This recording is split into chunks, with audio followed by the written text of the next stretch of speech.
옛날, 아주 먼 옛날에 호랑이가 담배를 피우고 산신령이 구름 타고 논일던 그 시절, 깊고 깊은 산골짜기에 이름 없는 작은 마을이 하나 숨어 있었습니다. 사방이 높은 산으로 둘러싸여 있어 해가 늦게 뜨고 일찍 지는 이곳은 봄에는 진달래가 붉게 타오르고 겨울에는 눈이 허리춤까지 쌓이는 두매산골이었습니다. 마을 어귀에는 수백 년 묵은 느티나무가 떡하니 버티고 서서 마을의 안녕을 지켜주고 있었고, 그 아래로는 맑은 계곡물이 사계절 내내 쉬지 않고 흘러내려 사람들의 목을 축여주었습니다. 바람이 불 때마다 숲이 울어대는 소리가 마치 옛 이야기를 속삭이는 듯하여 지나는 나그네들도 발길을 멈추고 귀를 기울이게 만드는 그런 신비롭고 조용한 마을이었습니다. 사람들은 밭을 일구고 나무를 하며 소박하게 살았지만 인심만큼은 곳간에 쌓인 쌀가마니처럼 넉넉했습니다. 이 평화로운 마을의 가장 안쪽 대나무 숲이 병풍처럼 둘러싼 명당 자리에 고래등 같은 기와집 한 채가 자리 잡고 있었습니다. 검은 기와가 층층이 쌓인 지붕은 마치 용이 웅크린 듯 위엄이 있었고, 높게 솟은 소슬대문은 이 집안의 권세를 말해주는 듯 했습니다. 이곳은 대대로 글 읽는 선비들을 배출해온 최진사 댁으로 인근 고을에서는 모르는 사람이 없을 정도로 명망이 높은 가문이었습니다. 넓은 마당에는 사시사철 꽃과 나무가 끊이지 않았고, 곳간에는 곡식이 가득하여 흉년이 들어도 굶는 이가 없도록 마을 사람들에게 베풀 줄 아는 덕망 있는 집안이었습니다. 그러나 세상 모든 복을 다 가질 수는 없는 법인지 이 집안에는 남들이 알지 못하는 깊은 근심이 하나 자리 잡고 있었습니다. 그것은 바로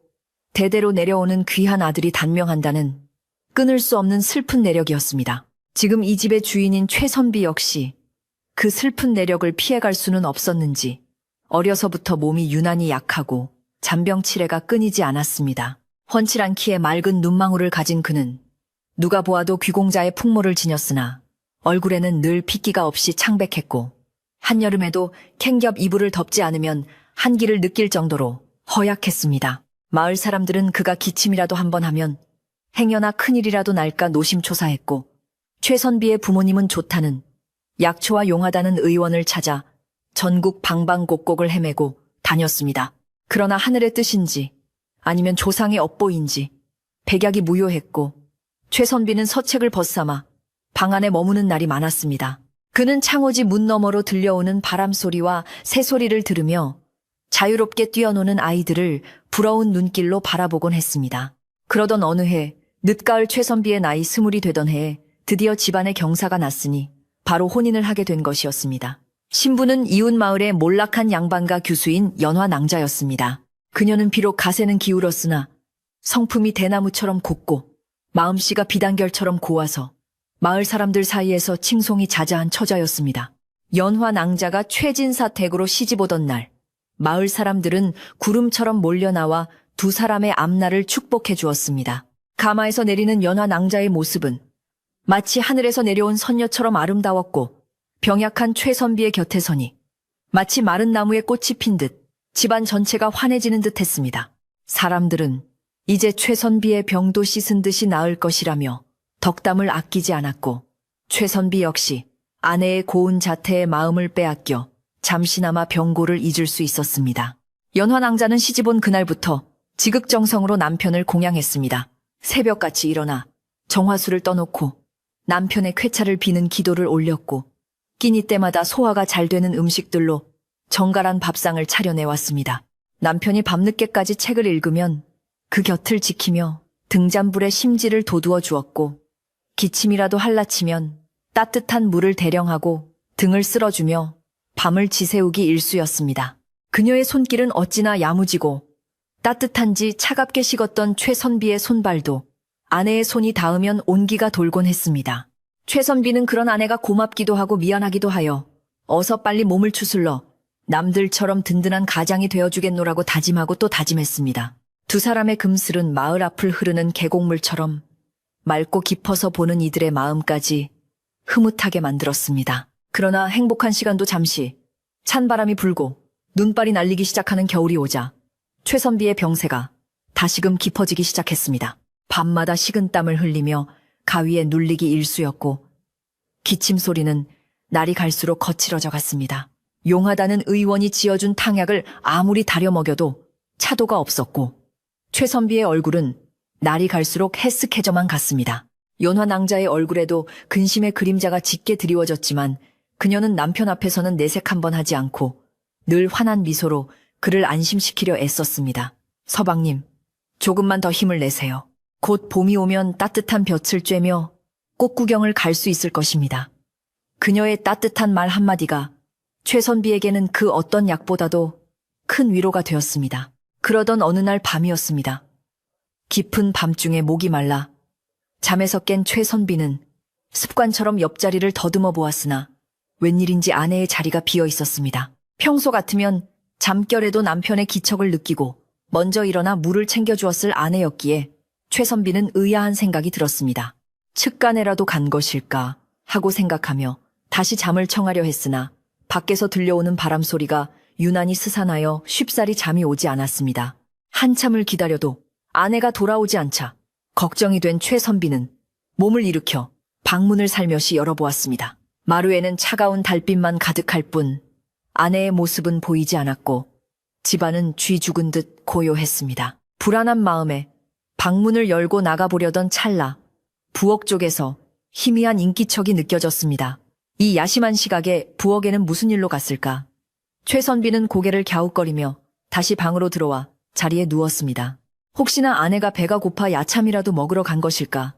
아니면 자신의 약을 다리러 간 것일까?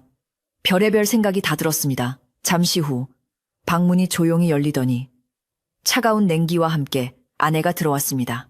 어둠 속이라 얼굴은 잘 보이지 않았지만 이불 속으로 파고드는 그녀의 몸이 평소보다 훨씬 차갑게 느껴졌습니다. 최선비는 아는 척을 할까 하다가 너무 피곤해 보여 모른 척하고 다시 잠을 청했습니다. 하지만 그날 밤 아내의 몸에서 풍기는 묘한 비린내 같은 냄새 때문에 그는 밤새 뒤척여야 했습니다. 다음날 아침 최선비는 늦게까지 잠을 자고 일어났습니다. 부엌에서는 여느 때와 다름없이 구수한 밥 짓는 냄새와 도마질 소리가 들려왔습니다. 세수를 하고 마루에 앉아 있으니 연화 낭자가 갓 지은 하얀 쌀밥과 맑은 무국을 들고 들어왔습니다. 그녀의 얼굴은 화색이 돌고 눈빛은 맑아서 어젯밤에 차가웠던 기운은 온데간데 없었습니다. 서방님 밤새 안녕히 주무셨습니까? 어젯밤에는 바람이 심하게 불어 잠을 설치지는 않으셨는지요? 아내의 목소리는 은쟁반에 옥굿을 굴러가듯 청아했습니다.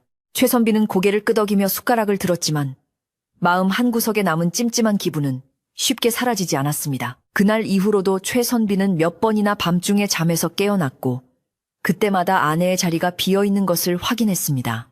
처음에는 우연이라 생각했지만 사흘이 멀다 하고 한밤중에 사라지는 아내의 행동은 분명 예사로운 일이 아니었습니다.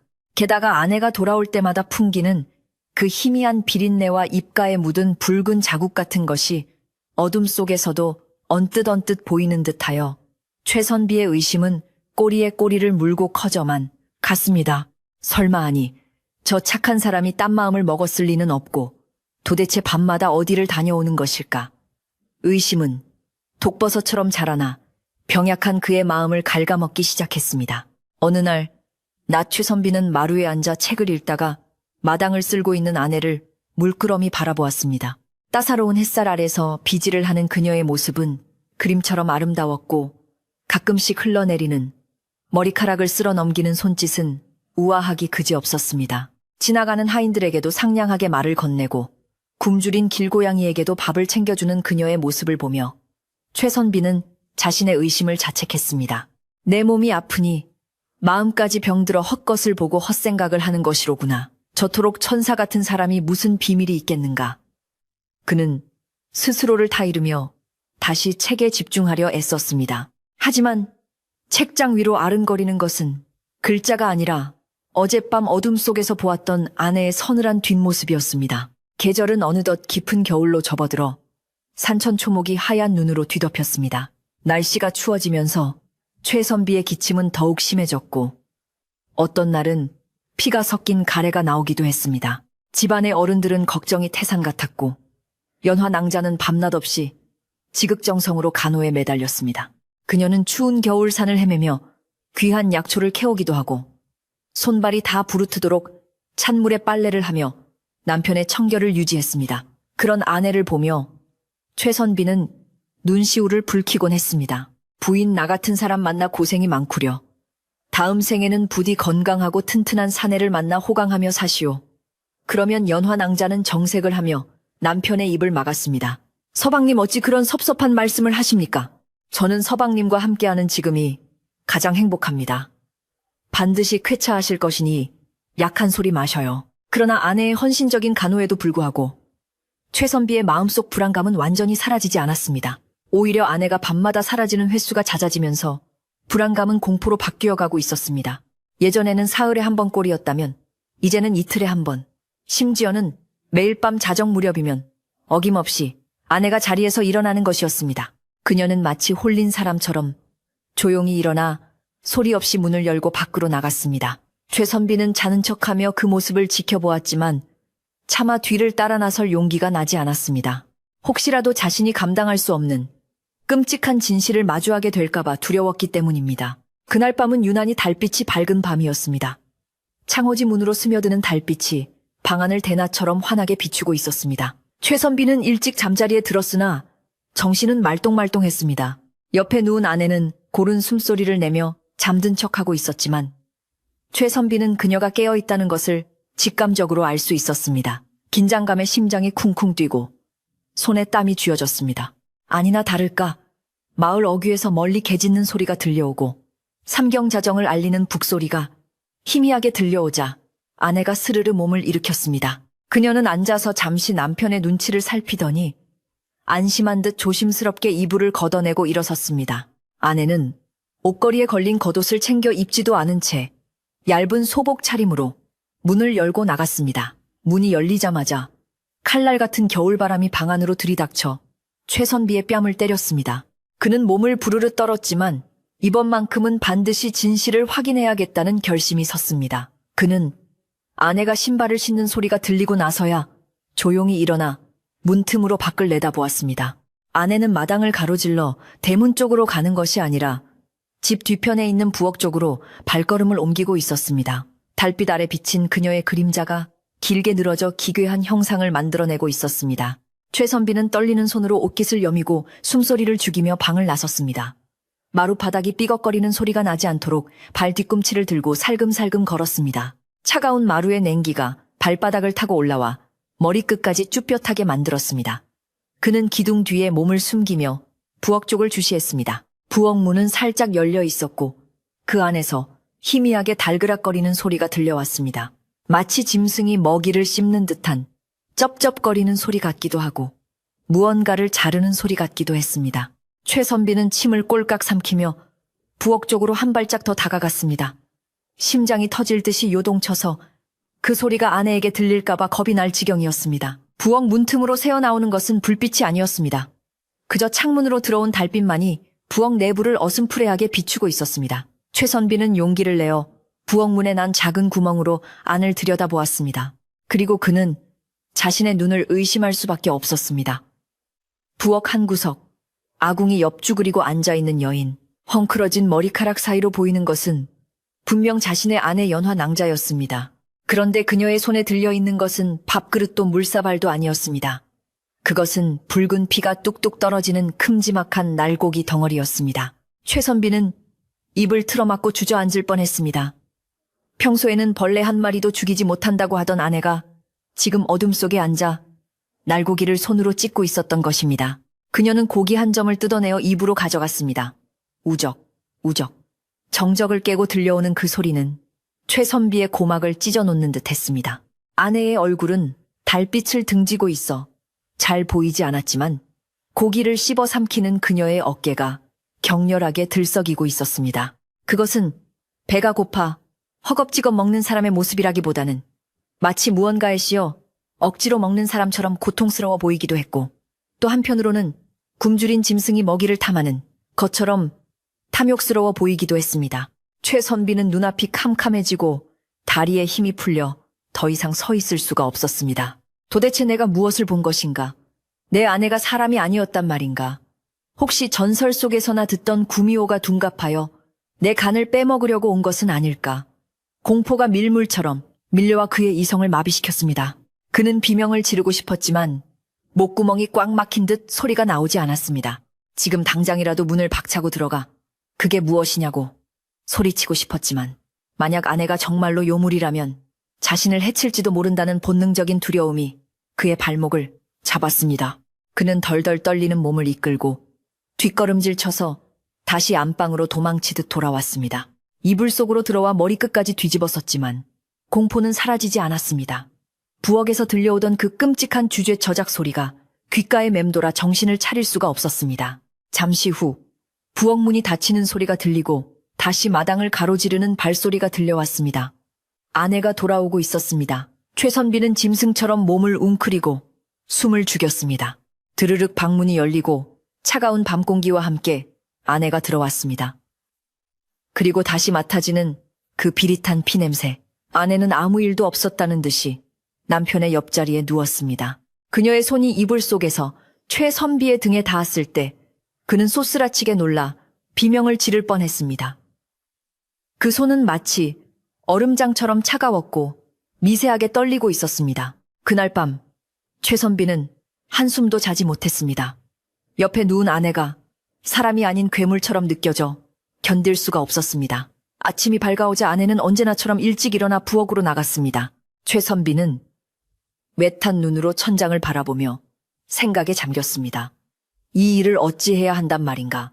부모님께 말씀을 드려야 하나? 아니면 아내에게 직접 물어봐야 하나? 하지만 어느 쪽도 쉽게 결정할 수 없었습니다. 만약 자신의 오해라면 착한 아내에게 평생 씻을 수 없는 상처를 주게 될 것이고, 만약 사실이라면 집안에 큰 풍파가 닥칠 것이 뻔했기 때문입니다. 창밖에서는 아무것도 모르는 참새들이 제잘거리며 아침을 맞이하고 있었지만 최선비의 마음속에는 이미 거대한 폭풍우가 몰아치고 있었습니다. 날이 완전히 밝자 최선비는 무거운 몸을 이끌고 마루로 나왔습니다. 부엌에서는 아내가 아침상을 차리고 있었습니다. 서방님 일어나셨어요. 오늘 안색이 많이 안 좋으십니다. 아내가 걱정스러운 얼굴로 다가와 이마를 짚으려 하자 최선비는 자신도 모르게 움찔하며 몸을 피했습니다. 아내의 손이 허공에서 멈칫했고 그녀의 눈에 당황한 기색이 스쳐 지나갔습니다. 아니요. 밤새 악몽을 꾸어 기분이 영 좋지 않아서 그러오. 최선비는 얼버무리며 시선을 피했습니다. 아내는 잠시 머뭇거리다 조용히 부엌으로 돌아갔습니다. 그녀의 뒷모습을 바라보는 최선비의 눈에는 두려움과 의심, 그리고 알 수 없는 연민이 뒤섞여 있었습니다. 이 평화롭던 집에 그리고 두 사람의 사이에 걷잡을 수 없는 균열이 생기기 시작한 것입니다. 아침 해가 중천에 떴지만 최선비의 마음속에는 여전히 칠흑 같은 어둠이 드리워져 있었습니다. 밥상 위에 올라온 따뜻한 소고기 뭇국에서 피어오르는 김조차, 어젯밤 아내가 뜯어먹던 날고기의 비릿한 냄새와 겹쳐져 속이 울렁거렸습니다. 숟가락을 들 힘조차 없어 멍하니 국그릇만 내려다보고 있는 남편을 보며 연화 낭자는 걱정스러운 눈빛으로 물을 건넸습니다. 그녀의 하얗고 고운 손이 눈앞에 다가오자 최선비는 쏘스라치게 놀라며 몸을 뒤로 뺐습니다. 그 손톱 밑에 혹시라도 핏자국이 남아있지 않을까 하는 끔찍한 상상 때문이었습니다. 아내는 영문을 모르겠다는 듯 눈을 동그랗게 떴지만 최선비는 시선을 피하며 황급히 자리에서 일어나 밖으로 나가버렸습니다. 마당에 찬 바람을 맞으면서도 그의 등줄기에 흐르는 식은땀은 멈추지 않았습니다. 최선비는 사랑방에 틀어박혀 서책을 펼쳤지만 글자가 눈에 들어올리 만무했습니다. 머릿속에는 온통 내 아내가 사람이 아닐지도 모른다는 생각뿐이었습니다.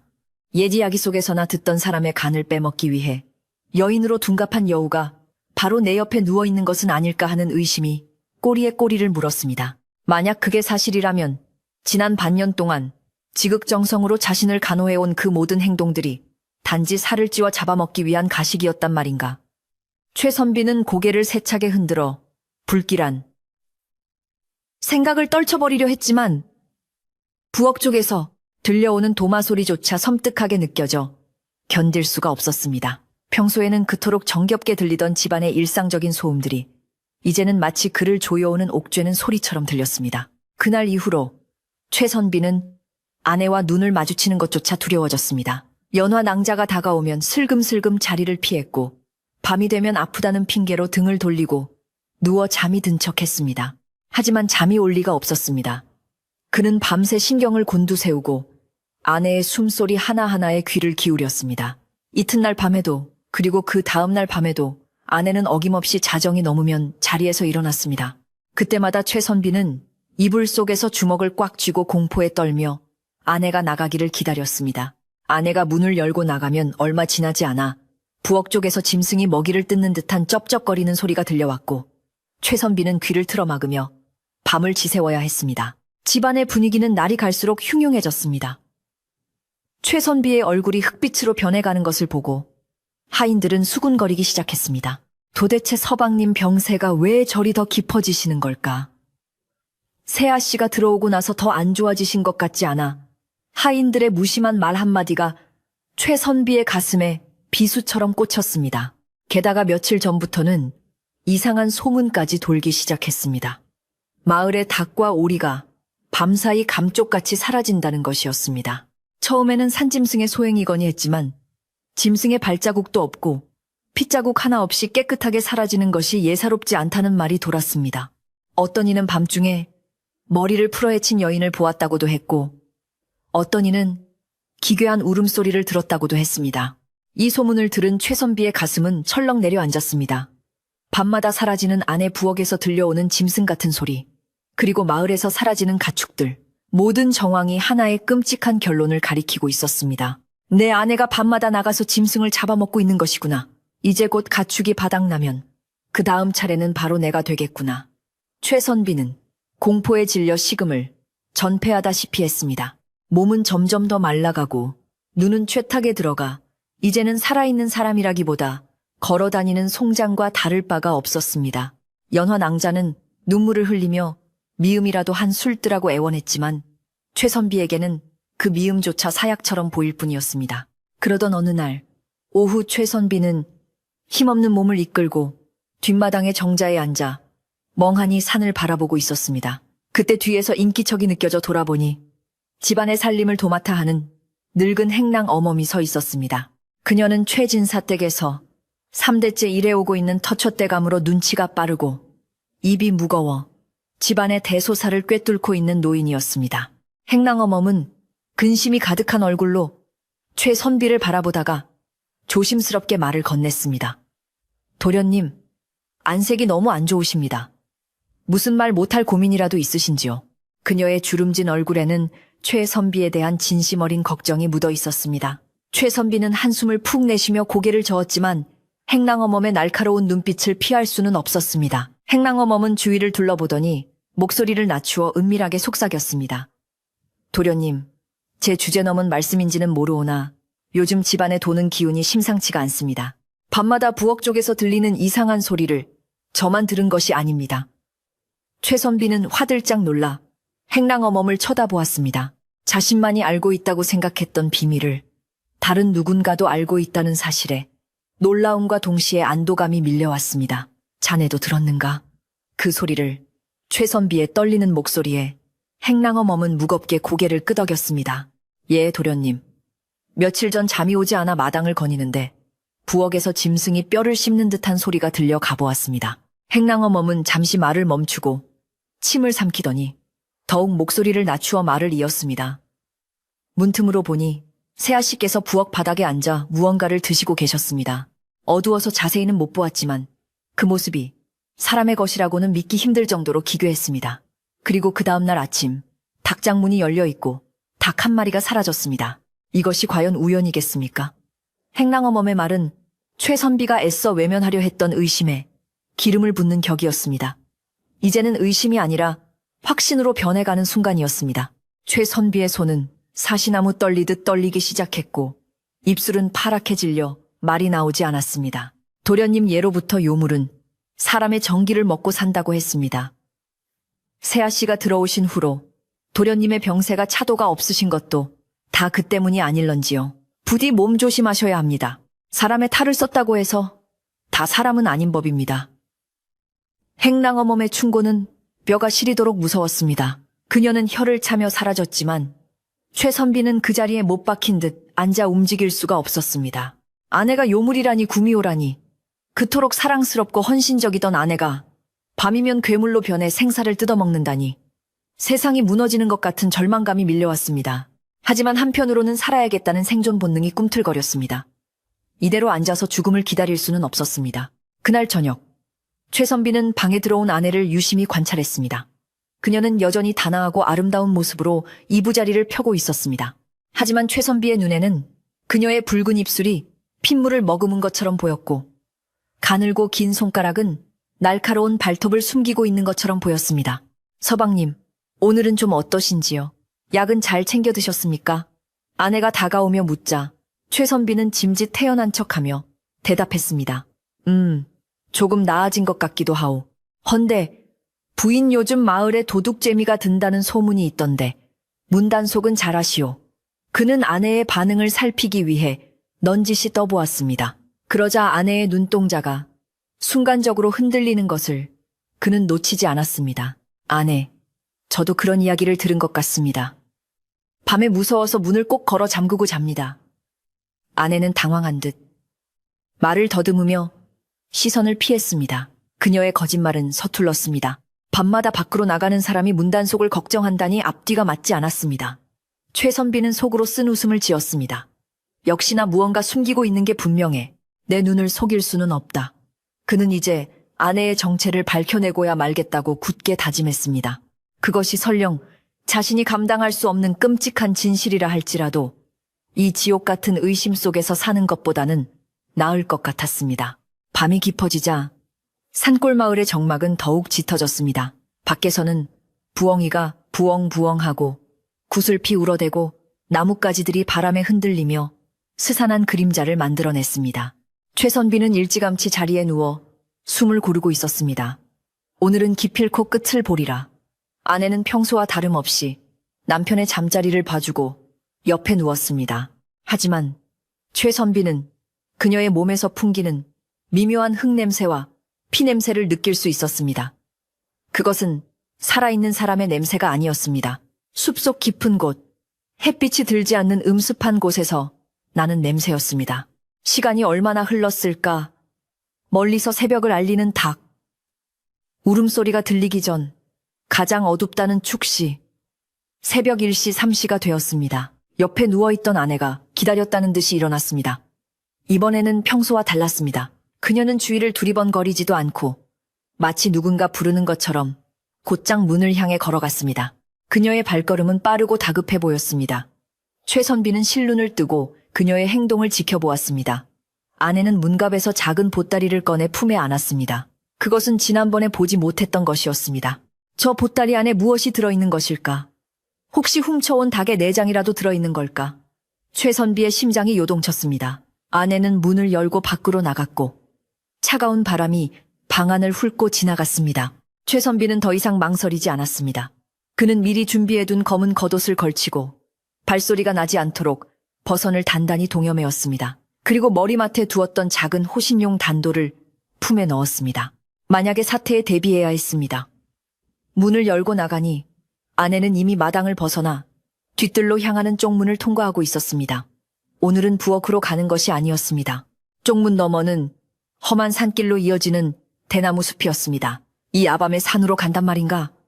최선비의 등줄기에 서늘한 공포가 스쳤지만 그는 이를 악물고 아내의 뒤를 쫓기 시작했습니다. 달빛조차 구름에 가려 희미한 밤 대나무 숲은 칠흑 같은 어둠에 잠겨 있었습니다. 바람이 불 때마다 대나무들이 서로 부딪히며 사그락사그락 하는 기괴한 소리를 냈습니다.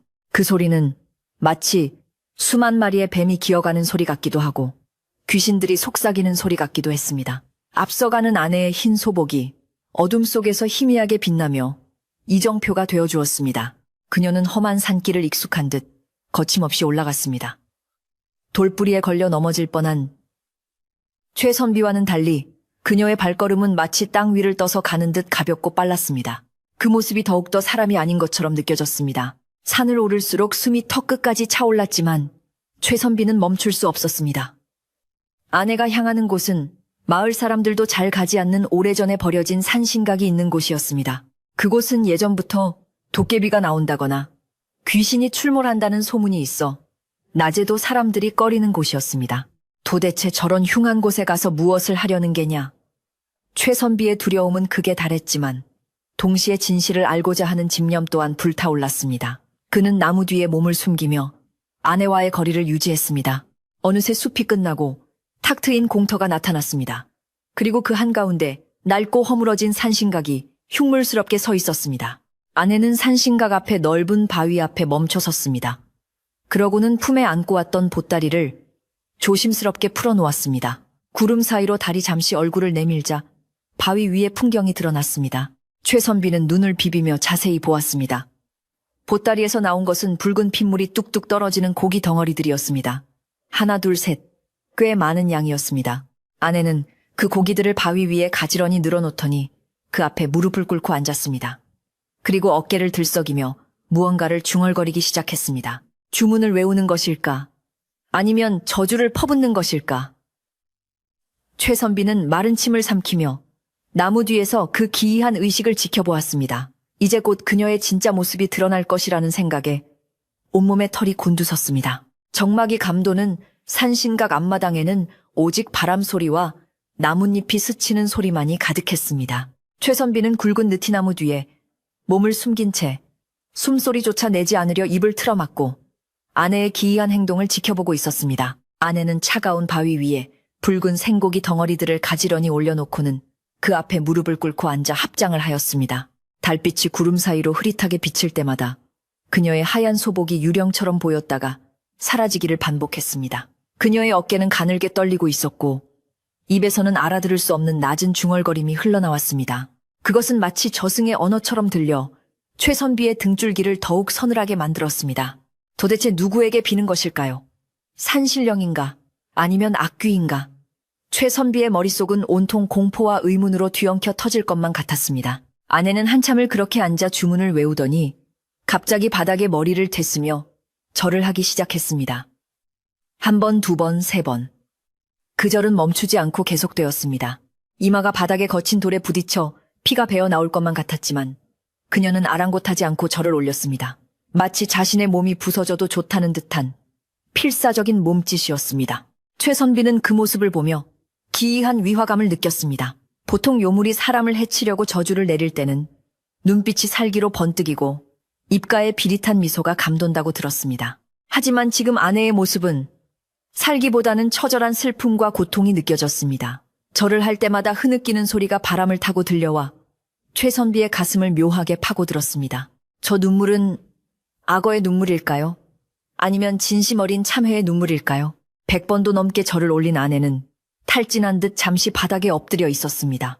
거친 숨소리가 나무 뒤에 숨은 최선비에게까지 들려올 정도였습니다. 잠시 후 그녀는 비틀거리며 상체를 일으켜 세우더니 떨리는 손을 뻗어 바위 위에 놓인 생고기 한 덩어리를 집어들었습니다. 달빛 아래 번들거리는 그 고기 덩어리는 보기만 해도 구역질이 날 정도로 끔찍했습니다. 선비는 질끈 눈을 감았다가 다시 떴습니다. 아내는 그 핏덩어리를 잠시 멍하니 바라보더니 결심한 듯 입으로 가져갔습니다. 그리고는 짐승처럼 으르렁거리는 소리 대신 고통스러운 신음과 함께 고기를 씹기 시작했습니다. 우둑우둑. 생고기가 씹히는 소리가 적막한 산속에 울려 퍼졌습니다. 그것은 식사가 아니라 고문이나 다름없어 보였습니다. 아내는 고기를 씹을 때마다 인상을 찌푸리며 괴로워했습니다. 목구멍으로 넘기기가 힘겨운지 몇 번이나 헛구역질을 해대면서도 억지로 물을 삼키듯 꿀꺽 삼켜버렸습니다. 맛있는 먹이를 즐기는 포식자의 모습이 아니었습니다. 오히려 독약을 마시는 사람처럼 비장하고 처절해 보였습니다. 고기 한 점을 삼킨 아내는 가슴을 치며 고통스러워하다가 다시 손을 뻗어 다음 고기를 집어들었습니다. 그녀의 얼굴은 눈물과 콧물, 그리고 입가에 묻은 피로 뒤범벅이 되어 있었습니다. 최선비는 그 광경을 보며 혼란스러움에 빠졌습니다. 만약 저 사람이 내 간을 노리는 구미호라면 왜 저토록 고통스럽게 고기를 먹는단 말인가? 사람의 고기를 탐하기 위해 짐승의 고기로 연습이라도 하는 것인가? 그때였습니다. 두 번째 고기 덩어리를 억지로 삼키던 아내가 갑자기 입을 틀어막으며 바닥으로 고꾸라졌습니다. 그리고는 격렬하게 기침을 하며 무언가를 토해내기 시작했습니다. 우욱제. 그녀의 입에서 쏟아져 나온 것은 씹담한 고기뿐만이 아니었습니다.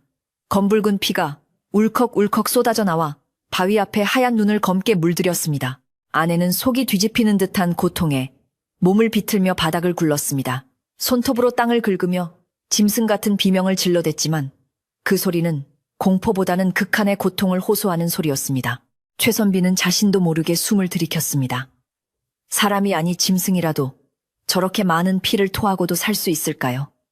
그녀의 얼굴은 이제 시체처럼 창백하게 질려 있었습니다. 한참을 고통 속에 몸부림치던 아내는 겨우 진정이 되었는지 거친 숨을 몰아쉬며 다시 일어났습니다. 그리고는 피범벅이 된 입가를 소매로 대충 닦아내고는 믿을 수 없게도 다시 남은 고기를 향해 손을 뻗었습니다.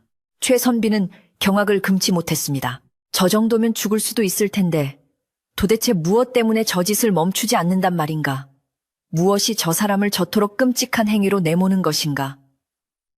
아내는 눈물을 뚝뚝 흘리며 다시 고기를 입에 넣었습니다. 씹는 것조차 힘겨워 그냥 삼키다시피 했고 목구멍으로 넘어가는 소리가 들릴 때마다 그녀의 몸은 경련을 일으켰습니다. 그것은 생존을 위한 식사가 아니라 목숨을 건 의식임이 분명했습니다. 최선비는 더 이상 그 모습을 지켜보고 있기가 힘들었습니다. 역겨움과 공포, 그리고 알 수 없는 연민이 뒤섞여 속이 울렁거렸습니다. 하지만 그는 끝까지 지켜봐야 했습니다. 이 기이한 의식의 끝이 무엇인지, 그리고 그 목적이 무엇인지 알아야만 자신의 목숨을 지킬 수 있다고 생각했기 때문입니다. 아내는 준비해온 고기를 모두 먹어치운 뒤에야 멈추었습니다. 바위 위는 깨끗이 비워졌지만 바닥은 그녀가 토해낸 검은 피와 오물로 낭자했습니다. 그녀는 탈진하여 바위에 기대 앉아 밤하늘을 올려다보았습니다. 구름에 가려졌던 달이 다시 나와 그녀의 얼굴을 비추었을 때 최선비는 그녀의 눈에서 깊은 절망과 슬픔을 읽을 수 있었습니다. 신령님, 부디 이 정성을 굽어 살피소서. 아내의 입에서 가늘고 떨리는 목소리가 흘러나왔습니다. 최선비는 귀를 쫑긋 세웠습니다. 제 남편의 목숨만은 제발 살려주소서. 이 더러운 업보는 제가 다 짊어지고 갈 터이니 그 사람은 아무것도 모르게 하소서. 아내의 기도는 최선비의 예상을 완전히 빗나가는 것이었습니다. 저주가 아니었습니다. 자신의 장수를 비는 것도 아니었습니다. 그녀는 바로 남편인 최선비의 목숨을 구원해달라고 빌고 있었던 것입니다. 최선비는 머리를 둔기로 얻어맞은 듯 멍해졌습니다. 나를 살려달라고 저 피비린내. 나는 고기를 씹어먹고 피를 토하는 것이 나를 위해서란 말인가. 하지만 의심 많은 최선비의 마음속에는 여전히 불신이 팹리를 틀고 있었습니다. 아니다. 저것은 나를 안심시키기 위한 연극일지도 모른다. 내가 뒤따라온 것을 눈치채고 일부러 저러는 것이 아닐까. 아니면 내 영혼을 홀리기 위한 요망한 술책일 수도 있다. 그는 고개를 세차게 흔들며 마음을 다잡았습니다. 요물들은 사람의 마음을 조종하는 데 능하다고 들었습니다. 저 눈물에 속아서는 안 된다고 스스로에게 경고했습니다. 만약 지금 마음이 약해져서 빈틈을 보인다면 그녀는 본색을 드러내고 날카로운 이빨을 그의 목에 들이댈지도 모르는 일이었습니다.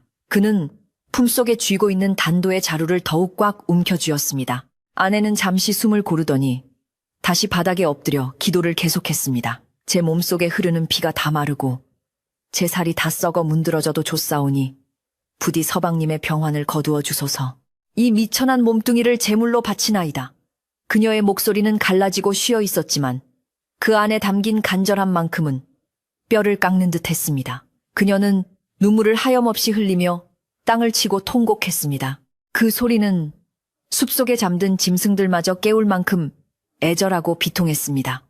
최선비는 혼란스러웠습니다. 연기라고 하기에는 너무나 처절했고 술책이라고 하기에는 그녀 자신이 겪는 고통이 너무나 커 보였습니다. 시간이 얼마나 지났을까? 새벽 안개가 자욱하게 피어오르기 시작했습니다.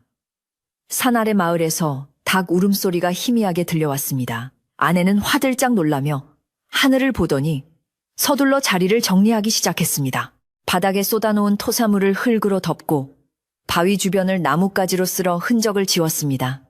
그리고는 가져왔던 빈 보따리를 챙겨들고 일어섰습니다.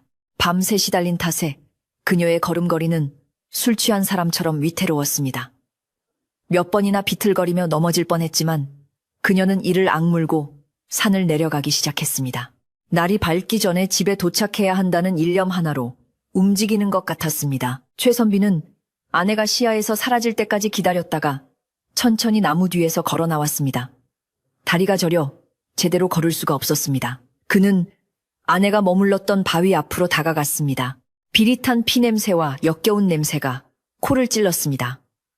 흙으로 덮어놓았지만 그 아래 배어있는 검은 피의 흔적은 감출 수 없었습니다. 최선비는 바위를 어루만지며 깊은 생각에 잠겼습니다. 도대체 무슨 병이기에 저런 끔찍한 처방이 필요하단 말인가? 아니면 내가 모르는 집안의 저주라도 있는 것인가? 어찌되었든 오늘 밤 이 모든 것을 끝내야 한다. 더 이상 아내를 저대로 둘 수도, 나 또한 의심 속에서 말라 죽을 수도 없다. 최선비는 산을 내려오면서 결심을 굳혔습니다. 이제 숨어서 지켜보는 것은 끝내야 했습니다. 정면으로 부딪혀 진실을 캐내야만 했습니다. 만약 아내가 정말로 요물이라면 자신의 손으로 베어버릴 것이고, 만약 다른 이유가 있다면 그 비밀을 낱낱이 파헤칠 생각이었습니다. 집에 도착했을 때 아내는 이미 부엌에 들어가 있었습니다. 굴뚝에서 피어오르는 연기가 평온한 아침을 가장하고 있었지만 최선비에게는 그 연기마저도 불길하게 보였습니다. 그는 방으로 들어가지 않고 마당 한가운데 섰습니다. 그리고 부엌 문을 노려보며 호흡을 가다듬었습니다. 이제 곧 폭풍이 몰아칠 것이었습니다. 마침내 부엌 문이 열리고 아내가 아침상을 들고 나왔습니다. 그녀의 얼굴은 하얗게 분칠을 하여 창백함을 감추려 했지만 붉게 충혈된 눈과 붓기를 감출 수는 없었습니다. 그녀는 마당에 서 있는 남편을 보고 흠칫 놀라 멈칫했습니다. 서방님, 이 이른 새벽에 어찌 나와 계십니까? 옷차림은 또 어찌? 아내의 시선이 최선비의 흙 묻은 버선과 이슬에 젖은 옷자락에 머물렀습니다. 그녀의 눈동자가 심하게 흔들렸습니다. 최선비는 말없이 아내에게 다가갔습니다. 그의 눈빛은 그 어느 때보다 차갑고 매서웠습니다. 부인 밥상은 잠시 내려놓으시오. 최선비의 낮고 엄한 목소리에 연화 낭자는 떨리는 손으로 밥상을 마루에 내려놓았습니다. 서방님 안색이 무섭습니다. 무슨 화나는 일이라도 있으셨습니까? 그녀는 애써 미소를 지으려 했지만 입가에 경련이 일어 표정이 일그러졌습니다. 최선비는 아내의 눈을 똑바로 쳐다보며 물었습니다. 내 지난밤 참으로 기이한 꿈을 꾸었소. 꿈속에서 당신이 산신각에 올라 날고기를 씹어먹고 피를 토하며 울고 있더이다. 헌데 깨어보니 내 버선에 산 흙이 묻어있고 당신의 입에서는 비릿한 피냄새가 나는구려. 이것이 과연 꿈이겠소? 연화 낭자의 얼굴에서 핏기가 완전히 사라졌습니다. 그녀는 뒷걸음질 치다가 마루 끝에 걸려 주저앉고 말았습니다. 서방님, 그것이 무슨... 그녀는 말을 잇지 못하고 입술만 달싹였습니다. 최선비는 한 걸음 더 다가갔습니다. 언제까지 나를 속일 셈이오? 당신의 정체가 무엇이오? 내 집안을 망치러 온 요물인가? 아니면 원한을 갚으러 온 귀신인가? 바른 대로 말하지 않으면 내 이 자리에서 당신을 뵐 수도 있소. 최선비는 품에서 단도를 꺼내 들었습니다. 은장도의 섯을 펄은 날이 아침 햇살을 받아 번쩍였습니다. 그 순간 연화 낭자가 와락 엎드려 최선비의 바짓가랑이를 잡았습니다. 서방님 죽여주십시오. 제가 죽을 죄를 지었습니다. 하지만 저는 요물이 아닙니다. 제발 제 말을 들어주십시오. 그녀는 서럽게 통곡하며 바닥에 머리를 부쉈습니다. 요물이 아니라면 어찌하여 밤마다 산에 올라 그런 끔찍한 짓을 한단 말이오. 그 고기는 무엇이며 그 피는 또 무엇이란 말이오. 최선비의 고함 소리에 집안의 하인들이 하나둘씩 방문을 열고 내다보았습니다. 모두들 공포에 질린 얼굴로 주인 부부를 바라보았습니다. 그것은 연화 낭자는 숨이 넘어갈 듯 흐느끼며 말을 잇지 못했습니다. 그녀의 어깨가 애처롭게 들썩였습니다. 최선비는 칼을 쥔 손에 힘을 주었지만 차마 내려치지는 못했습니다. 아내의 통곡 속에 담긴 진심이 그의 가슴을 후벼 팠기 때문입니다. 말하라 어서 말하지 못할까. 최선비의 재촉에 연화 낭자는 고개를 들었습니다. 눈물 범벅이 된 그녀의 얼굴은 처참했지만 눈빛만은 결연했습니다. 서방님을 살리기 위해서였습니다. 제가 그리하지 않으면 서방님께서 돌아가신다 하기에 그녀의 입에서 나온 말은 최선비를 더욱 혼란의 구렁텅이로 몰아넣었습니다. 자신을 살리기 위해 날고기를 먹었다니 도대체 무슨 해괴망측한 소리란 말입니까? 나를 살리기 위해 그게 무슨 말이냐? 최선비의 목소리가 조금 누그러졌습니다. 연화 낭자는 깊은 숨을 들이쉬고는 떨리는 목소리로 그동안 감춰왔던 충격적인 진실을 털어놓기 시작했습니다. 그것은 최선비가 상상조차 하지 못했던 가문의 저주와 관련된 무서운 비밀이자 동시에 한 여인의 눈물겨운 희생에 관한 이야기였습니다. 마당에 모인 하인들도 숨을 죽이고 그녀의 입을 주목했습니다. 바람마저 숨을 죽인 그 순간 연화 낭자의 입에서 믿기 힘든 이야기가 흘러나왔습니다. 서방님께서 앓고 계신 병은 단순한 병이 아닙니다. 대대로 이 집안 남자들을 단명하게 만든 것은 몸속에 자라고 있는 혈충피를 먹는 벌레 때문이라고 지리산에서 오신 노스님이 말씀하셨습니다. 연화 낭자의 고백에 최선비는 다리에 힘이 풀려 그 자리에 털썩 주저앉고 말았습니다. 혈충이라니, 내 몸속에 벌레가 자라고 있다니. 그 벌레를 잠재우기 위해서는 누군가가 대신 피냄새를 풍겨 벌레를 유인해야 한다고 했습니다. 사람의 간을 흉내낸 돼지간과 날고기를 먹어 제 몸에 피냄새를 배게 한 뒤 밤새 서방님 곁에서 숨을 쉬어 그 벌레가 제 기운을 빨아먹게 해야 한다고. 그렇지 않으면 서방님은 올겨울을 넘기지 못할 것이라 했습니다. 아내의 말은 끝으로 갈수록 기어들어갔지만 최선비의 귀에는 천둥소리처럼 크게 울렸습니다. 마당에 엎드린 연화 낭자의 고백은 늦가을 서리처럼 차갑고도 매섭게 최선비의 가슴을 파고들었습니다. 그녀가 토해내는 말들은 단순한 변명이 아니라 목숨을 걸고 지켜온 피눈물 나는 투쟁의 기록이었습니다. 최선비는 손에 들고 있던 단도를 힘없이 떨어뜨렸습니다. 챙그랑하는 금소금이 정적을 깨뜨리자 그제야 멈춰있던 시간이 다시 흐르는 듯 했습니다. 혈충이라니, 내 몸속에 벌레가 산다니. 최선비는 넋나간 사람처럼 중얼거리며 아내의 어깨를 잡아 일으켰습니다. 가까이서 본 아내의 얼굴은 그야말로 처참했습니다. 며칠 사이 반쪽이 된 얼굴이며 입가에 남은 검붉은 핏자국, 그리고 거칠어진 피부는 그녀가 그동안 겪었을 고통을 고스란히 말해주고 있었습니다. 그것은 요물의 징표가 아니라 남편을 살리기 위해 스스로 지옥불에 뛰어든 성녀의 흔적이었습니다. 연화 낭자는 흐르는 눈물을 닦을 생각도 하지 못한 채 떨리는 목소리로 사연을 이어갔습니다. 반년 전 서방님의 병세가 급격히 나빠지던 날, 지나가던 노스님이 시주를 청하며 마당에 들어오셨습니다. 스님은 서방님의 기침 소리만 듣고도 대번에 집안의 내력을 맞추셨습니다. 그녀의 말에 따르면 그 노스님은 최진사 댁터가 너무 강해 남자의 양기를 갉아먹는 눈에 보이지 않는 기운이 서려 있고, 그것이 혈충이라는 영적인 기생충이 되어 대대로 장손들의 피를 말리고 있다고 했습니다. 그 벌레는 약으로는 다스릴 수 없고 오직 강한 피냄새와 살아있는 장기의 기운으로만 유인할 수 있다는 것이었습니다. 스님은 비방을 알려주며 이 방법은 시수라는 사람의 수명을 깎아먹는 위험한 짓이니 함부로 하지 말라고 경고했지만 연화 낭자는 남편을 살릴 수만 있다면 자신의 목숨은 아깝지 않다고 매달렸다는 것입니다. 그래서 그 끔찍한 날고기를 먹은 것이란 말이요. 선비가 떨리는 목소리로 묻자 연화 낭자는 고개를 끄덕였습니다.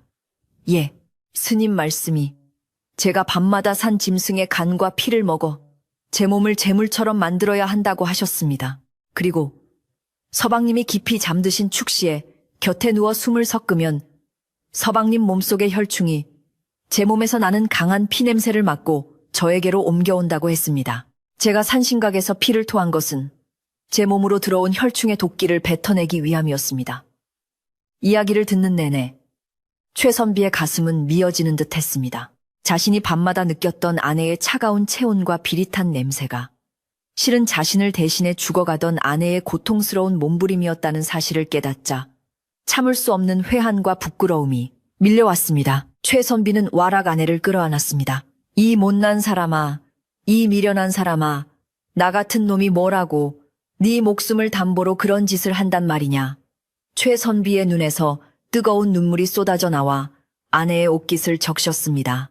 그동안 아내를 의심하고 두려워하며 칼까지 겨누었던 자신의 어리석음이 뼈저리게 후회되었습니다. 아내는 남편의 품에 안겨 서럽게 울면서도 안도감에 긴장이 풀려 몸을 가누지 못했습니다. 서방님, 저는 괜찮습니다. 서방님만 사신다면 저는 아무래도 좋습니다. 그녀의 말 한마디 한마디가 최선비의 가슴에 모처럼 박혔습니다. 마당에서 이 광경을 지켜보던 하인들도 눈시울을 붉히며 고개를 숙였습니다. 요물이라 수군댔던 자신들의 입이 부끄러워 쥐구멍이라도 찾고 싶은 심정이었습니다. 그때 행랑어멈이 눈물을 훔치며 앞으로 나섰습니다. 도련님 아씨, 제가 죽을 죄를 지었습니다. 아씨의 깊은 뜻도 모르고 요망한 소문을 퍼뜨려 두 분 사이를 갈라놓을 뻔했습니다. 이 늙은이의 주둥이를 쳐주십시오. 행랑어멈은 바닥에 무릎을 꿇고 사죄했습니다. 다른 하인들도 줄줄이 무릎을 꿇으며 용서를 빌었습니다. 집안을 감싸고 있던 공포와 의심의 먹구름이 걷히고 그 자리에 진한 감동과 슬픔이 채워졌습니다. 최선비는 하인들을 일으켜 세우며 말했습니다. 그만들 하게. 자네들도 나를 걱정해서 한 일인 줄 아네. 하지만 이제 모든 것이 밝혀졌으니 다시는 아내를 의심하거나 험담하는 일이 없어야 할 것이야. 그의 목소리에는 이전에는 없던 가장으로서의 위엄과 단호함이 서려 있었습니다. 최선비는 아내를 부축하여 마루에 앉혔습니다. 그리고는 단호한 표정으로 말했습니다. 부인, 이제 이 짓은 그만두시오. 내 목숨을 부지하자고. 당신을 제물로 바치는 짓 따위는 더 이상 하지 않을 것이오. 연화낭자는 깜짝 놀라 손사래를 쳤습니다. 아닙니다, 서방님. 아직 완쾌되지 않으셨습니다. 며칠만 더 하면 혈충을 완전히 뽑아낼 수 있다고 했습니다. 조금만 더 참으면. 하지만 최선비는 그녀의 입을 막았습니다. 아니, 설령 내가 오늘 밤 당장 죽는다 해도 당신이 피를 토하며 죽어가는 꼴은 두 번 다시 못 보겠소. 우리가 부부의 연을 맺었을 때는 생사고락을 함께 하자고 맹세한 것이지 한쪽을 희생양 삼자고 한 것이 아니오. 최선비는 하인들에게 명하여 뒷마당 광에 숨겨둔 날고기와 재물들을 모두 가져오게 했습니다. 그리고 산신각에서 가져온 보따리와 아내가 입었던 피 묻은 소복까지 모두 마당 한가운데 쌓아놓았습니다. 불을 가져오라. 최선비의 명령에 마당쇠가 횃불을 가져왔습니다. 활활 타오르는 불길 속에 끔찍했던 기억들이 던져졌습니다. 고기 타는 냄새와 옷까지 타는 연기가 매캐하게 피어올랐지만 그것은 정화의 연기였습니다. 최선비와 연화낭자는 서로의 손을 꼭 잡고 타오르는 불길을 바라보았습니다. 부인, 내 병은 내 운명이니 하늘에 맡깁시다. 대신 남은 날이 얼마가 되든 당신과 마음 편히 웃으며 살다 가고 싶소. 그것이 나에게는 100년을 사는 것보다 더 값진 일이오. 불길이 사그라들 즈음 집안의 분위기는 완전히 바뀌어 있었습니다. 공포에 떨며 숨죽이던 하인들은 이제 존경과 연민의 눈빛으로 안주인을 바라보았습니다. 행랑어멈은 서둘러 부엌으로 들어가 따뜻한 물을 데우고 귀한 꿀을 타서 꿀물을 만들었습니다. 아씨, 이거라도 드시고 기운 차리세요. 그동안 얼마나 고생이 많으셨습니까?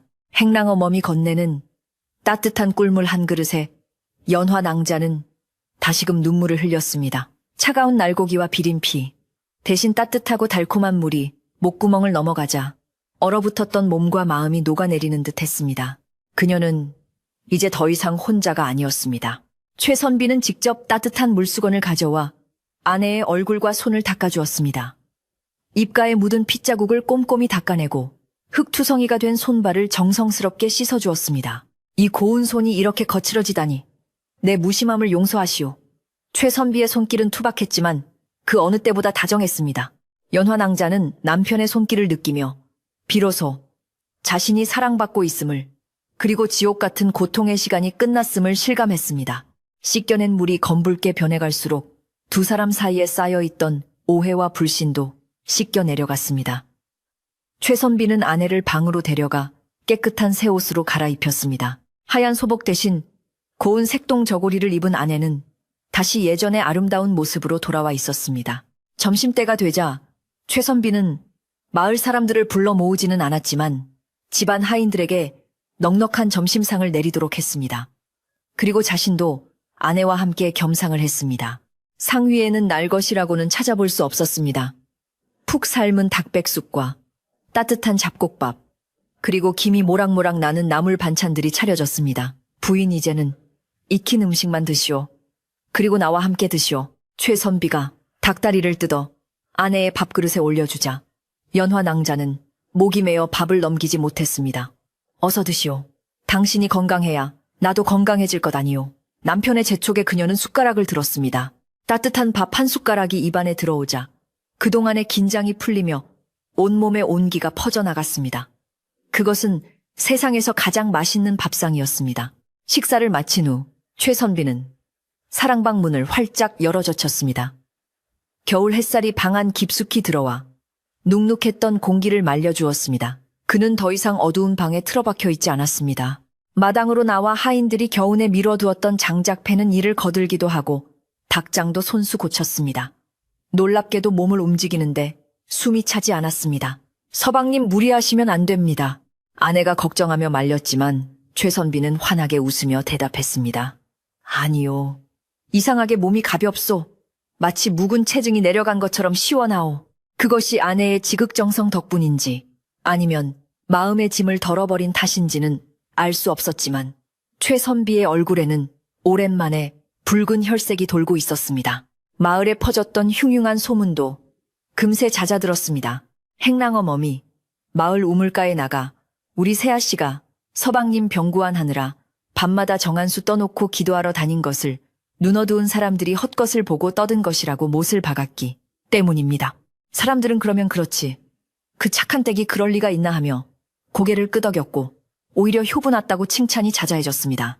사라진 닭들에 대해서는 산짐승이 내려와 물어간 것을 최선비네가 액땜한 셈 쳤다고 둘러대어 의심을 잠재웠습니다. 마을은 다시 평화를 되찾았고 최진사 댁을 바라보는 사람들의 시선도 따뜻해졌습니다. 해질 무렵 최선비와 연화, 낭자는 콩마루에 나란히 앉아 노을이 지는 산을 바라보았습니다. 붉게 타오르는 저녁놀은 아침에 태웠던 그 불길처럼 강렬했지만 이제는 두렵지 않고 아름답게만 보였습니다. 부인 저 산 너머에 무엇이 있는지 아시오?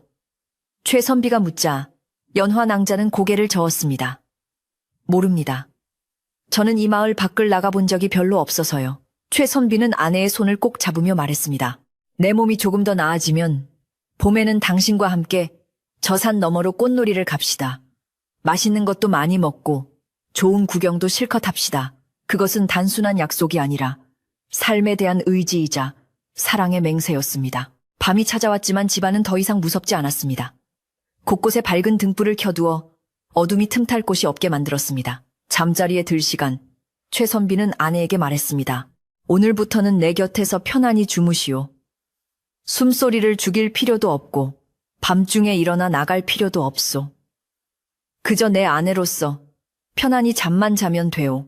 연화 낭자는 남편의 가슴에 얼굴을 묻고 고개를 끄덕였습니다. 두 사람은 서로를 꼭 껴안고 자리에 누웠습니다. 밖에서는 여전히 겨울바람이 불었지만 이불 속은 난로처럼 따뜻했습니다. 그날 밤 최선비는 꿈을 꾸었습니다. 꿈속에서 거대한 검은 구렁이 한 마리가 자신의 몸에서 빠져나가 슬금슬금 도망가는 것이 보였습니다. 구렁이는 뒤를 돌아보며 아쉬운 듯 혀를 날름거렸지만 곁에 누운 연화 낭자에게서 뿜어져 나오는 환한 빛에 놀라 멀리 사라져버렸습니다. 구렁이가 사라진 자리는 맑은 기운으로 채워졌고 최선비는 꿈속에서도 몸이 날아갈 듯 가벼워짐을 느꼈습니다. 아마도 아내의 목숨 건 희생과 두 사람의 진실한 사랑이 하늘을 감동시켜 악독한 혈충조차도 더 이상 견디지 못하고 떠나간 것이 아닐까요? 혹은 최선비가 아내를 위해 살겠다는 강력한 삶의 의지가 병마를 물리친 것일지도 모릅니다. 새벽녘 최선비는 눈을 떴습니다. 여느 때처럼 식은땀을 흘리지도 않았고 가슴이 답답하지도 않았습니다. 옆에는 아내가 아이처럼 새근거리며 깊은 잠에 빠져 있었습니다. 그녀의 얼굴은 평온해 보였고 볼에는 옅은 홍조가 피어올라 있었습니다. 최선비는 잠든 아내의 얼굴을 한참 동안 사랑스럽게 내려다보았습니다. 그리고 조심스럽게 이불을 덮어주며 속삭였습니다. 고맙소 연화. 내 평생 당신을 은인으로 연인으로 귀하게 모시리다. 창밖으로 희미하게 동이 터오고 있었습니다. 그것은 긴 어둠과 공포의 밤이 완전히 끝나고 새로운 희망의 아침이 밝아오고 있음을 알리는 서곡이었습니다. 집안의 공기는 맑았고 어디선가 들려오는 까치 소리가 상쾌하게 아침을 깨우고 있었습니다. 겨울이 가고 봄이 오는 소리는 마치 얼음장 밑을 흐르는 계곡물 소리처럼 조용하지만 분명하게 들려왔습니다. 최진사 댁의 기와지붕 위에 쌓여있던 두터운 눈이 녹아 처마 끝으로 똑똑 떨어지는 물방울 소리가 경쾌한 리듬을 만들어내고 있었습니다.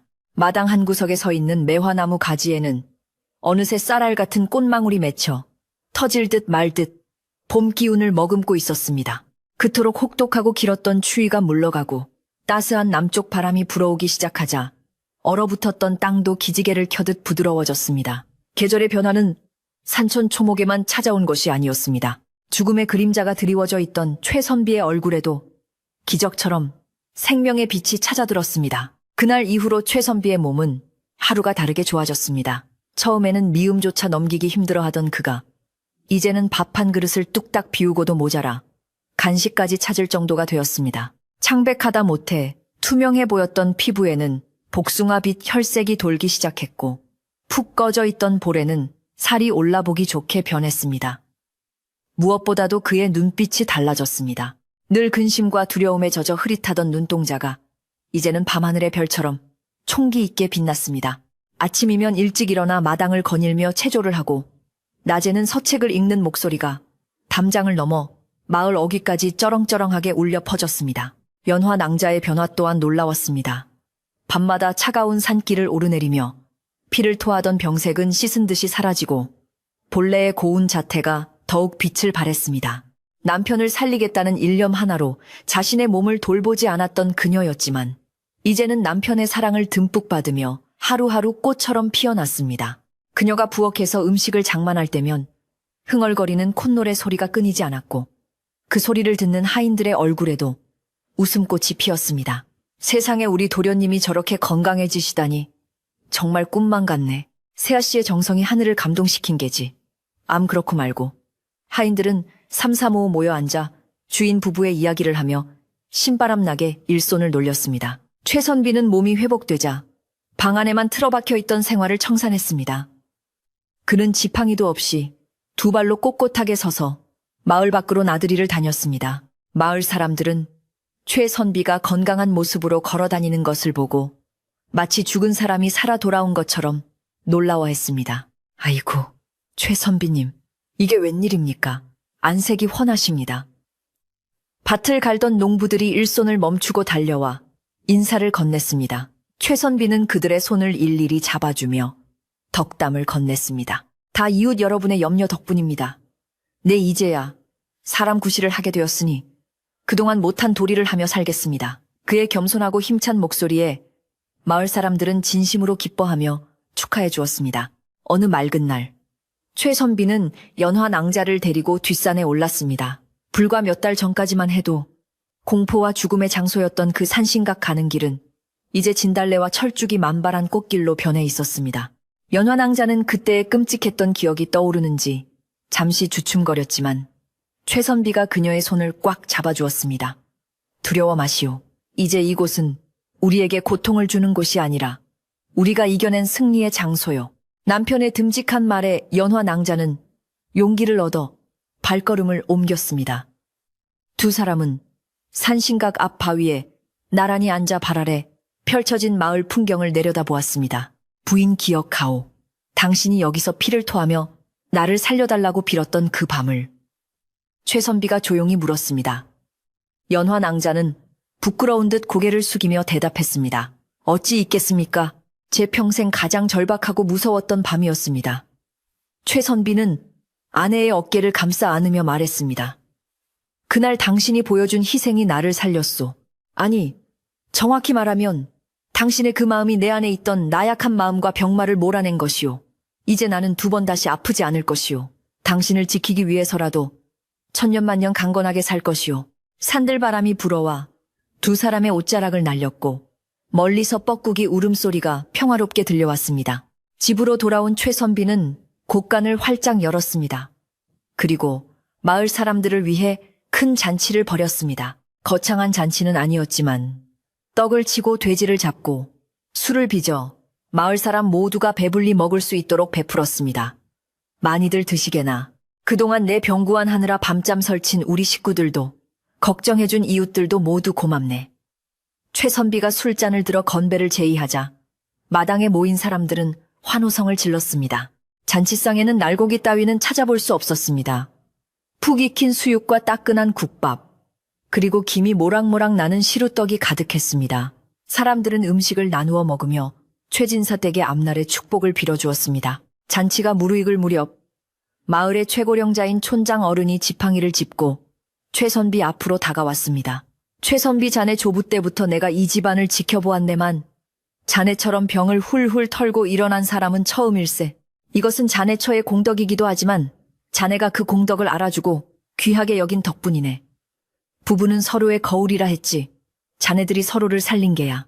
촌장 어른의 깊이 있는 말씀에 최선비와 연화 낭자는 공손히 머리를 숙였습니다. 그날의 잔치는 단순한 먹자판이 아니라 마을 전체가 한 마음으로 생명의 소중함과 부부의 정을 확인하는 자리가 되었습니다. 시간은 흘러 여름이 되고 다시 가을이 찾아왔습니다.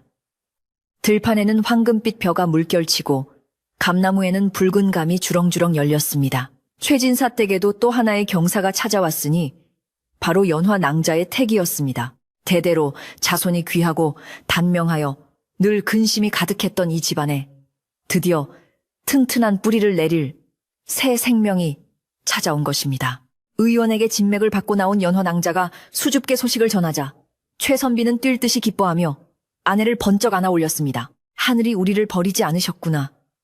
이 아이는 분명 우리 집안의 저주를 끊고 복을 가져다 줄 복덩이일 게야. 소식을 들은 행랑어멈은 부엌에서 덩실덩실 춤을 추었고 하인들은 만세를 불렀습니다. 이제 우리 대감이 진짜 어른이 되시는구나. 집안은 축제 분위기였습니다. 최선비는 아내를 위해 더욱 세심하게 배려했습니다. 몸에 좋은 것이라면 구하지 못할 것이 없었고 아내가 행여나 돌부리에 걸릴까봐 마당에 돌멩이 하나까지 직접 치웠습니다. 연화 낭자는 입덧으로 고생을 하면서도 남편의 사랑 덕분에 늘 행복한 미소를 잃지 않았습니다. 그녀의 배가 불러올수록 최진사 댁의 기운은 더욱 융성해졌고 마을 사람들은 이 집안을 복받은 집이라 부르며 부러워했습니다. 어느 늦가을 저녁, 최선비와 연화 낭자는 안방에 마주 앉아 저녁상을 받았습니다. 상 위에는 핍쌀로 지은 윤기 흐르는 하얀 쌀밥과 가을 물을 넣어 시원하게 끓인 소고기 무국, 그리고 굴비구이가 올라와 있었습니다. 김이 모락모락 피어오르는 따뜻한 밥상은 보기만 해도 마음이 훈훈해지는 풍경이었습니다. 최선비는 생선 가시를 정성스럽게 발라 아내의 밥숟가락 위에 올려주었습니다. 많이 드시오. 아이 목까지 2배로 드셔야 하오. 연화 낭자는 미소 지으며 밥을 입에 넣었습니다. 서방님도 많이 드세요. 요즘 서당 아이들을 가르치시느라 기력이 쇠하신 듯하여 걱정입니다. 두 사람은 도란도란 이야기를 나누며 천천히 식사를 했습니다. 창밖에는 귀뚜라미가 울고 방문에 비친 등잔불 그림자가 아늑하게 흔들렸습니다. 문득 최선비가 수저를 내려놓고 아내를 그윽하게 바라보았습니다. 부인, 만약 그때 내가 당신을 의심하여 내치거나 두려움에 도망쳤다면 지금의 이 행복은 없었을 것이오. 생각하면 할수록 아찔하고 또 감사하오. 그의 목소리는 진중하고 깊었습니다. 연화 낭자 역시 숟가락을 내려놓고 남편의 손을 잡았습니다. 서방님, 저 또한 서방님께서 저를 믿어주시고 그 무거운 짐을 나눠 져주지 않으셨다면 저는 아마 죄책감과 고통 속에 말라 죽었을 것입니다. 우리는 함께 살았기에 진짜로 산 것입니다. 식사를 마친 후 하인들이 상을 물리고 나자 방 안에는 따뜻한 숭늉 향기가 감돌았습니다. 최선비는 서책을 덮고 아내의 불룩한 배에 귀를 대보았습니다. 아가야, 들리느냐? 내 어미가 얼마나 훌륭한 사람인지, 내 아비가 얼마나 너를 기다리는지, 태동이 느껴지는지. 최선비의 눈이 휘둥그레졌습니다. 오, 방금 발로 찼소. 이 녀석 기운이 장사요. 아이처럼 좋아하는 남편을 보며 연화 낭자는 행복한 웃음을 터뜨렸습니다. 그 웃음소리는 담장을 넘어 밤하늘로 퍼져나갔고 지나가던 달님도 흐뭇하여 잠시 구름 속에 멈추어 섰습니다. 밤이 깊어지자 최선비는 아내의 잠자리를 봐주었습니다. 두툼한 목화솜 이불을 깔고 베개 높이를 편안하게 맞춰주었습니다. 이제 잡시다. 내일은 장날이니 읍내에 나가 아이 베넷저고리 감을 끊어옵시다. 네, 서방님. 고운 색동으로 하고 싶습니다. 두 사람은 나란히 누워 이불을 덮었습니다. 방바닥의 온기가 등을 따뜻하게 데워주었고 서로의 숨소리가 자장가처럼 들려왔습니다. 더 이상 악몽은 없었습니다. 부엌에서 들리던 기괴한 소리도 핏빛 어린 환영도 모두 옛 이야기 속으로 사라져버렸습니다. 오직 평화와 사랑만이 이 방 안을 가득 채우고 있었습니다. 최선비는 잠들기 전 마음속으로 깊은 기도를 올렸습니다. 자신에게 새 삶을 준 아내와 곧 태어날 아이, 그리고 이 평범하지만 소중한 일상을 지켜달라고 하늘에 빌었습니다. 그리고 옆에서 새근새근 잠든 아내의 머리카락을 조심스럽게 쓸어 넘겨주었습니다. 아내의 얼굴은 꿈속에서도 미소를 머금고 있었습니다. 그 모습이 어찌나 평온하고 아름다운지 최선비는 한참을 바라보다 스르르 눈을 감았습니다. 그의 꿈속에는 이제 무서운 구렁이 대신 꽃밭에서 뛰어노는 아이와 활짝 웃는 아내의 모습이 펼쳐질 것입니다. 옛날 아주 먼 옛날 호랑이가 담배 피우던 그 시절의 이야기지만 사람을 살리는 것은 묘약이나 주술이 아니라 서로를 위하는 진실한 마음이라는 사실은 예나 지금이나 변함이 없는 것 같습니다. 최선비와 연화낭자는 그 후로도 오랫동안 검은 머리가 팥뿌리가 될 때까지 서로 아끼고 사랑하며 행복하게 살았다고 합니다. 그들이 낳은 자식들은 모두 건강하고 훌륭하게 자라 가문을 빛냈고 최진사 댁의 굴뚝에서는 언제나 구수한 밥 짓는 연기가 끊이지 않았다고 전해집니다. 오늘 밤 창밖에는 바람이 불지 몰라도 여러분의 방 안은 최선빈의 안방처럼 따뜻하기를 바랍니다. 마음속에 걱정이나 근심이 있다면 연화낭자가 끓여낸 따뜻한 숭늉 한 그릇 마셨다 생각하고 훌훌 털어버리시길 바랍니다. 어둠이 깊을수록 새벽은 더 가까이 와 있는 법이니까요. 착한 마음으로 서로를 지켜준 두 사람의 이야기처럼 여러분의 꿈자리도 포근하고 아름답기를 바랍니다. 그럼 안녕히 주무십시오.